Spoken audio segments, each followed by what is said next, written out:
Ayurvedic Banalata অজাৰ video' চোৱাৰ কাৰণে ধন্যবাদ। মুছলমান ভাইসকলৰ কাৰণে আসসালামু আলাইকুম, হিন্দু ভাইসকলৰ কাৰণে নমস্কাৰ।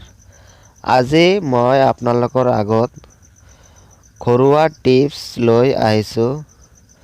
এই ঘৰুৱা ৰেমেডি দি আপোনালোকৰ কি বেমাৰ ভাল হ'ব, এই ভিডিঅ' চালেহে আপোনালোকে গম পাব।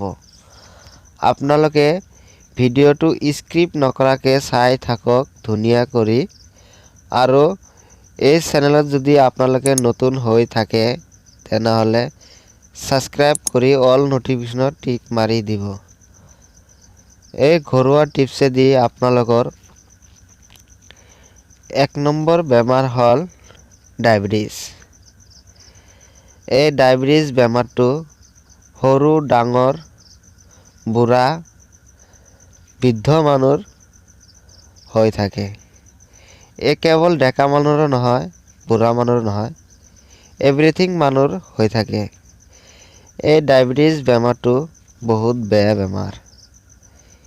ইমানে বেয়া বেমাৰ, মানুহ বহুত ক্ষতি কৰি দিয়ে এই ডায়েবেটিছ বেমাৰে।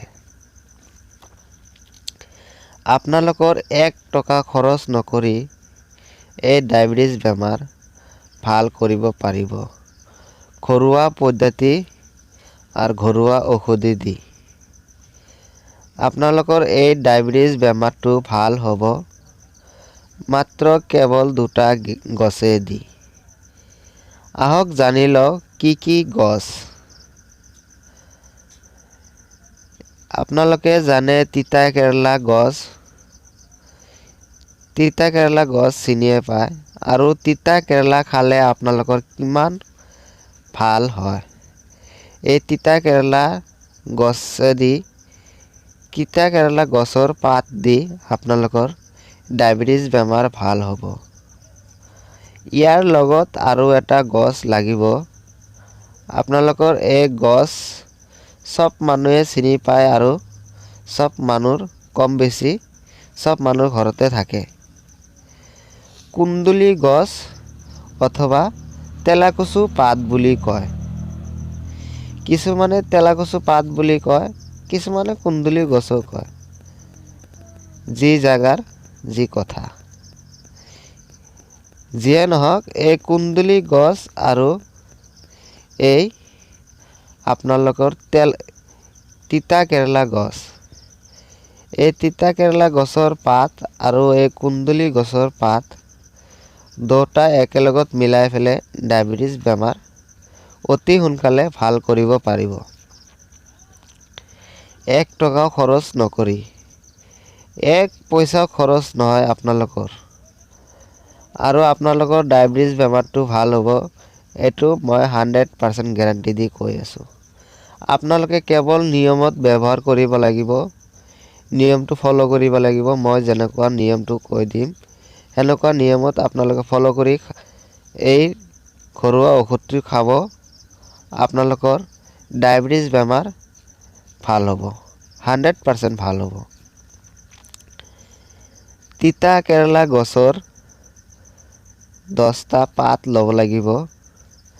আপোনালোকে তিতা কেৰেলা গছৰ পাত বুঢ়া পাত নল'ব আৰু একেবাৰে কুমলীয়া পাত নল'ব। মাধ্যম সাইজৰ যোনটো পাত সেইটো পাত 10টা পাত ল'ব। আৰু এই আপোনালোকৰ কুন্দুলি গছৰ চেম বেছি বুঢ়া নহয় আৰু কুমলীয়াও নহয়, মাজৰ পৰা 10টা পাত ছিঙিব। এটা গছৰ পৰা নহ'লেও 2টা গছৰ পৰা ল'ব, আপোনালোকৰ অসুবিধা নাই। কেৱল কুন্দুলি গছ হ'বই লাগে। এই কুন্দুলি গছৰ 10টা পাত আৰু তিতা কেৰেলাৰ 10টা পাত ভালদৰে ধুই চাফা কৰিব। বালি থাকিয়ে এই কুন্দুলি গছত বালি থাকে। এই কুন্দুলি গছ আৰু তিতা কেৰেলা গছৰ পাত ভালদৰে চাফা কৰি বঢ়িয়া কৰি ধুই বটিব। বটি পেলাই আপোনালোকে চাহ খোৱাৰ চেকেনি দি ভালদৰে চেকি ল'ব। চেকি যিমানখিনি ৰস ওলায় এই ৰসটো আপোনালোকে ৰাতিপুৱা খালী পেটত খাব। ৰাতিপুৱা খালী পেটত খোৱাৰ পিছত আপোনালোকে হাফ লিটাৰ পানী খাব। খাৱাৰ 10 মিনিট বা 15 মিনিট পিছত আপোনালোকে চাহ কৰিব পাৰিব, চাহ খাব পাৰিব। কিন্তু আপোনালোকে 10 মিনিট পিছত ভাত নাখাব, 10-15 মিনিট পিছত চাহ খাব পাৰিব। চাহ খাৱাৰ 1 ঘণ্টা পিছত আপোনালোকে ভাত বা ইত্যাদি ৰুটি চুটি চব খাব পাৰিব। এনেকুৱা ধৰণৰ আপোনালোকে 1 মাহ কণ্টিনিউ খাব লাগিব এই তিতা কেৰেলা গছ আৰু কুন্দলি গছৰ ৰস। 1 মাহ যদি খালী পেটত ৰেগুলাৰ ব্যৱহাৰ কৰে আপোনালোকৰ ডায়েবেটিছ 100% বেমাৰটো ভাল হ'ব। ইয়াত কোনো সন্দেহ নাই। আপোনালোকৰ ডায়েবেটিছ বেমাৰটো অতি সোনকালে ভাল হ'ব। আপোনালোকে যিমানে প্ৰডাক্ট খাওক এই ঘৰুৱা ঔষধিয়ে আপোনালোকৰ প্ৰডাক্টগিলা বনায়। কিন্তু আমি যদি ঘৰুৱা পদ্ধতিৰে যদি প্ৰডাক্টটো খাওঁ, ঠিক ঘৰুৱা পদ্ধতিৰে যদি খাওঁ আমাৰ বহুত ভাল হ'ব ডায়েবেটিছৰ কাৰণে। আমাৰ পইচাও খৰচ নহ'ল, ডায়েবেটিছও ভাল হ'ল।